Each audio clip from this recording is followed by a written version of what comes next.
પાલિતાણા તળેટી ખાતે રાજ્યના ગૃહમંત્રી હર્ષ સંઘવીએ ધાર્મિક કાર્યક્રમમાં હાજરી આપી. પાલિતાણા તળેટી ખાતે ચરિપાલિત સંઘના કાર્યક્રમમાં રાજ્યના ગૃહમંત્રી હર્ષ સંઘવી દ્વારા હાજરી આપવામાં આવી હતી અને કાર્યક્રમમાં ઉપસ્થિતિ નોંધાવી હતી, જેમાં જૈન મુનિ મહારાજ સાહેબોના આશીર્વાદ લીધા હતા. હર્ષ સંઘવી આવી પહોંચ્યા હતા, જેને લઈને જૈન સમાજના અગ્રણીઓ તેમજ ટ્રસ્ટીઓ દ્વારા ભવ્ય સ્વાગત અને સન્માન કરવામાં આવ્યું હતું. તેમજ સાધુ સાધ્વી ભગવંતોના આશીર્વાદ લીધા બાદ હર્ષ સંઘવી દ્વારા પ્રવચન આપવામાં આવ્યું હતું અને જૈન શ્રાવક શ્રાવિકાઓને પ્રવચન આપી ધાર્મિક ઉદ્બોધન આપ્યું હતું.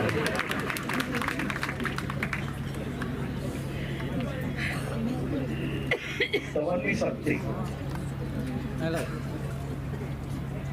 મુન્નાભાઈનું જીવન એટલે બદલાયું કારણ કે પહેલેથી ચોખ્ખા હૃદયનો વ્યક્તિ, જે વ્યક્તિ એમને નજીકથી ઓળખતા હશે એ 100% વાત કરી શકશે. સ્તવન, પૂજા, આરાધના એ ત્યારે જ તમારા મનની અંદર ઉતરે, જીવનની અંદર ઉતરે જ્યારે કંઈ પામવા માટે નહીં, પરંતુ સાચા મનથી.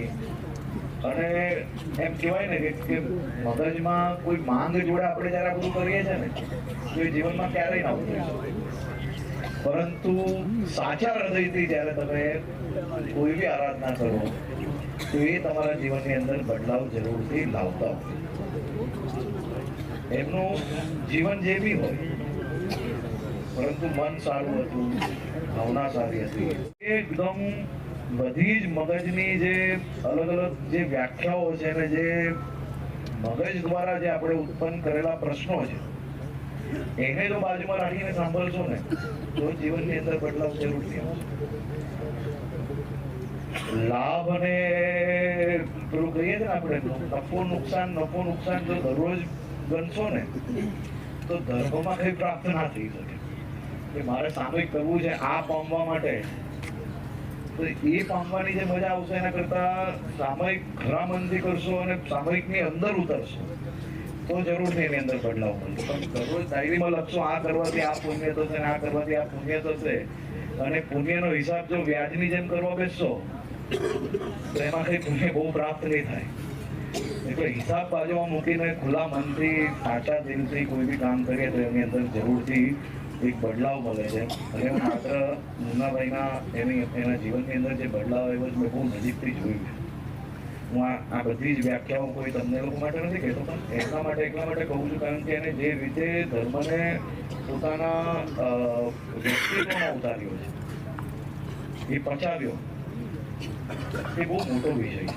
અને સાહેબજીના સ્તવને એમને પ્રેરણા આપી અને એમની પ્રેરણા ને એમના જીવને મને લાગે ત્યાં 8-25 ને તો આપણા સમાજમાં પ્રેરણા જરૂરથી આપે જ, જરૂરથી આપે.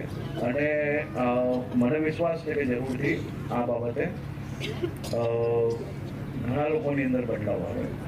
પરંતુ આ પુસ્તકોને આપણે કઈ રીતે ખરું બાળકો શીખે, માત્ર શીખે એટલું જ નહીં પરંતુ એ સ્તવનને સમજીને શીખે. એક છે ગોખવું અને એક છે સ્તવનને સમજીને ગાવું, મનમાં ઉતારવું. તો એ કઈ રીતે ભવિષ્યની અંદર પાઠશાળાઓની અંદર બધી જ પાઠશાળાઓ સુધી પહોંચી શકે અને પહોંચીને માત્ર ગાથાઓ જોડે આ પ્રકારના સ્તવન બી આજના જમાનામાં આજના બાળકોને ગાથા જોડે સ્તવનો થકી એમના મનની અંદર, એમના હૃદયની અંદર કોઈ બી વાત પહોંચાડવા માટે એ વધુ સરળ છે. કારણ કે સ્તવનના જે શબ્દો હોય છે એ આજના જમાનામાં યુવાનોને સમજાવવા બધા વધુ સરળ છે. એટલે એ દિશામાં બી આપણે લોકોએ જરૂરથી વિચારવું જોઈએ.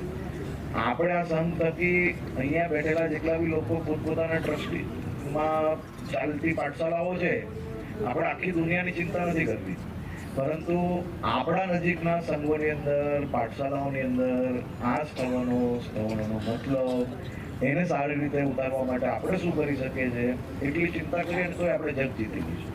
એટલે અહીંયા બેઠા બેઠા પાછું આખી દુનિયાની ચિંતા નહીં કરતા 5-25 ઉપાશ્રયની અંદર જે ચાલતી પાઠશાળા છે એની ચિંતા કરવામાં આવે તો હું માનું છું કે આ જે પુસ્તક જે છાપેલી છે પુસ્તકો એને વધુમાં વધુ હજારો લોકો સુધી પહોંચાડવામાં આપણે લોકોને ખૂબ સારો એનાથી સહયોગ બનશે.